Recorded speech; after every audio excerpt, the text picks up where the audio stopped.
Welcome back here to San Diego at the Ag Retailers Conference. So we have learned now that Glenn Slayball from Indiana is this year's Operator of the Year. That award is sponsored by AGCO. The Retailer of the Year award is sponsored by Monsanto, and the Retailer of the Year award goes to the South Dakota wheat growers. And joining us now is Steve Briggs, Senior Vice President of Agronomy and Corporate Marketing for the South Dakota wheat growers. Steve, congratulations. Thank you, Mike. On behalf of wheat growers and our 5,500 farmer owners, we're pretty excited and very humbly accept this award. Tell us a little bit about your co-op. Absolutely. South Dakota Wheat Growers is a farmer-owned co-op. We operate 36 facilities in South and North Dakota. Even though our name says wheat growers, we primarily grow corn and soybeans throughout our territory and focusing on strictly grain and agronomy. And tell us about some of the services and the work that you do with farmers. Full service agronomy. We obviously sell all the crop inputs, seed, fertilizer, chemicals. We offer professional advice through our sales agronomists, in which we have 50 of those calling on farmers every single day. We have a large and growing precision ag business. It's kind of the core of our business, and we feel very good about that and the value it provides to our farmer owners. As you meet the challenges of today's agriculture, you certainly, to be successful, you've had to adopt and embrace new technology, haven't you? Absolutely. That's the name of the game today is technology. It is coming at us and the farm industry so rapidly. It's a sprint to catch up and stay in pace with technology, and it's a sprint to keep up and keep pace with our progressive farmers who are buying this new equipment almost on an annual basis and trying to stay up with them. Yeah, change not only in technology and equipment, but even in the cropping systems and even in the crops that you're growing primarily in South Dakota now. Absolutely. If you would have looked at our geography 20 years ago, it would have been a small grain kind of agriculture. With the new varieties and hybrids out there, we've now grow more corn, more soybeans than we ever have, and wheat is slowly going away. It's been a challenging year, certainly in 2012, for most of agriculture with the dry conditions. Kind of give us an overview of how things went for you in South Dakota. Yeah, let me step back a couple of years. Unlike the Dakotas, where we usually struggle with dry weather, in 2010, 2011, we struggled with too much water.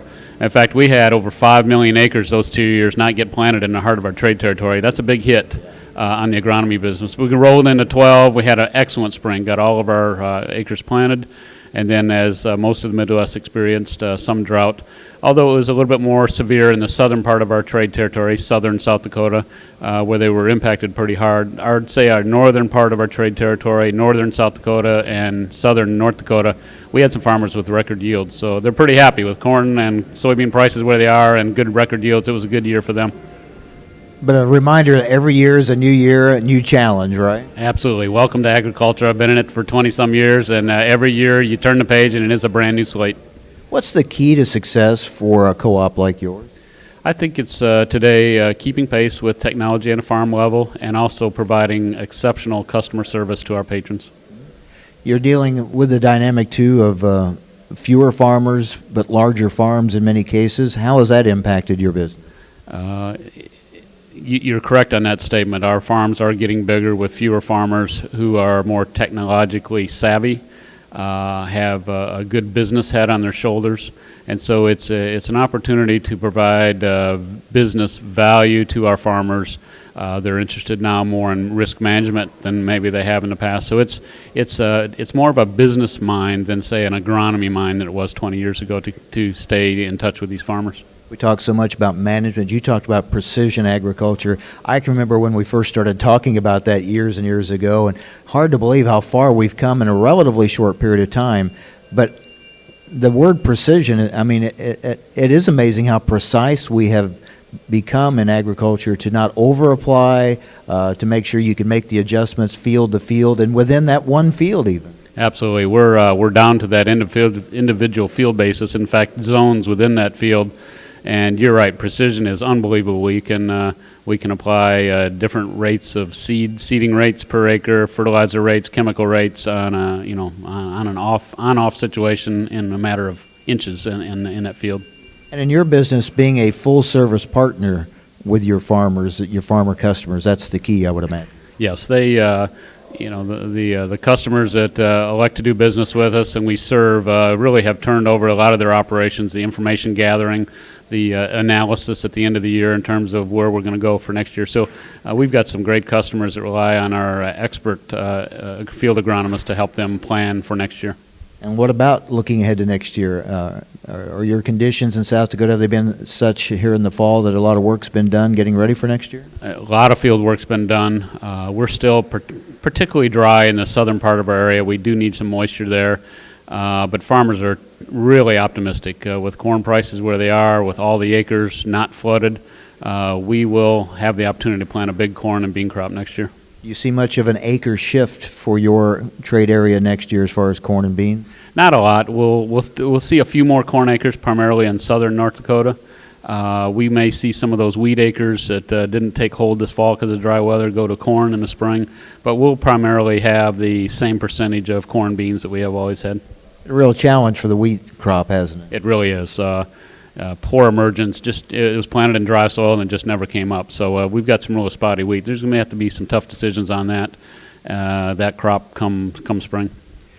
From a facility standpoint as well as a service standpoint, how do you try to stay one step ahead of things? In today's environment in the Dakotas, where you have to get a crop in very fast, speed and efficiency is key. Farmers today are not willing to wait in line a couple hours to pick up seed or chemicals. You have to be either delivering to them or have opportunity for them to pick up stuff in a fairly short distance to them. So it's a challenge to, again, to place our facilities where they can be most efficient for their operations. It seems like we're making those windows even smaller all the time, doesn't it? Exactly. A few years ago we did an analysis and farmers can plant twice the crop, it's twice as fast today than they can 5 years ago. They're just planters are bigger. They're buying bigger planters, and you know what? They didn't trade in the old planter; they kept it too. So keeping up with those farmers come spring when it's ready to go is really a challenge. And again, in harvest time, to be ready to get them in and through there as quickly as possible. And we feel really good about that. 3 years ago, wheat growers invested $100 million to upgrade our grain handling facilities, and it was basically on speed and efficiency. Get those trucks into our elevators, get them dumped, and get them back on the farm to pick up more grain. It's been a huge investment that's paid off very well for our farmers. You mentioned the optimism. We're hearing a lot of that, even in areas that were hit very hard by the drought this year. Of course, high grain prices will make you more optimistic, and the crop insurance helped a lot of farmers get through this year. But there seems to be a lot of optimism about 2013. Is that what you're seeing and hearing in your area? Absolutely. I love agriculture because it is, the glass is always half full. There's a lot of optimism. You can't sit on the sidelines and say, well, because it didn't rain last year, I'm not going to plant corn next year. You have to go kind of full speed ahead, at least in the planning exercise. And just everybody's pretty excited. Crop prices, as you mentioned, help drive that optimism. But yeah, we'll see a full season or full amount of corn being planted. Well, Steve, congratulations to you and your co-op for being named Retailer of the Year. Thanks, Mike. Appreciate the opportunity. Quite an honor.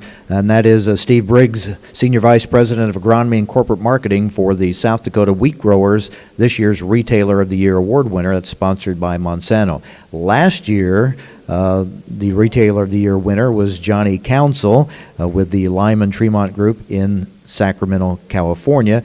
And he joins us now. And he's gone from Retailer of the Year to now he's going to be the chairman of ARA for the coming year. Wow, you just you're staying pretty busy, aren't you?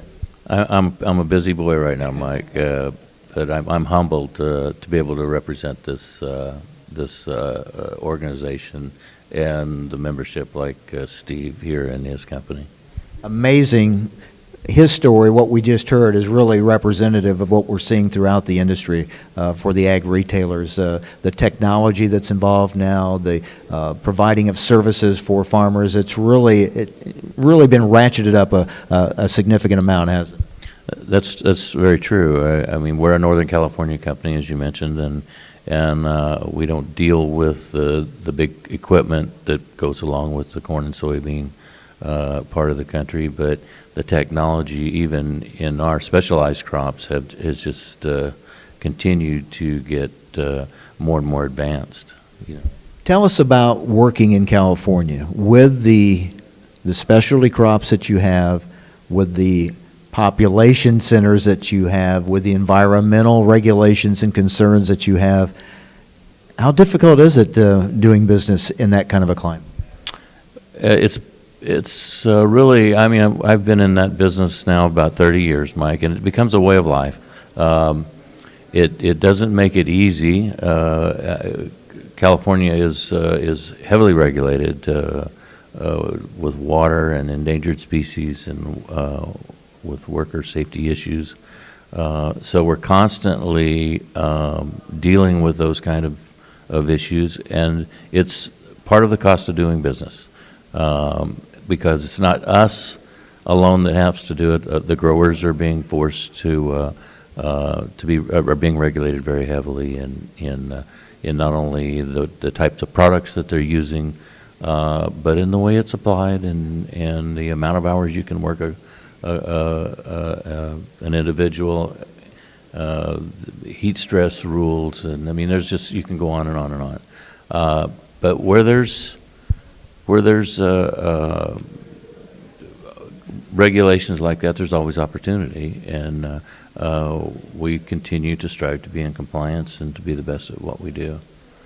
That's a big challenge. I'll bring Steve back into this. There's a lot of concern about the regulations being placed on agriculture. You deal with that in your business certainly too. How much of an impact does that have, and how much time do you spend on those types of things? You know, we're fortunate in the Dakotas. I say fortunate. Johnny may differ, but you know, we don't have, I think, the number of regulations and the environment that California farmers and retailers do. But we do still strive to be ahead of the regulations in terms of diking and obeying those regulations. And we do have people on staff that maintain the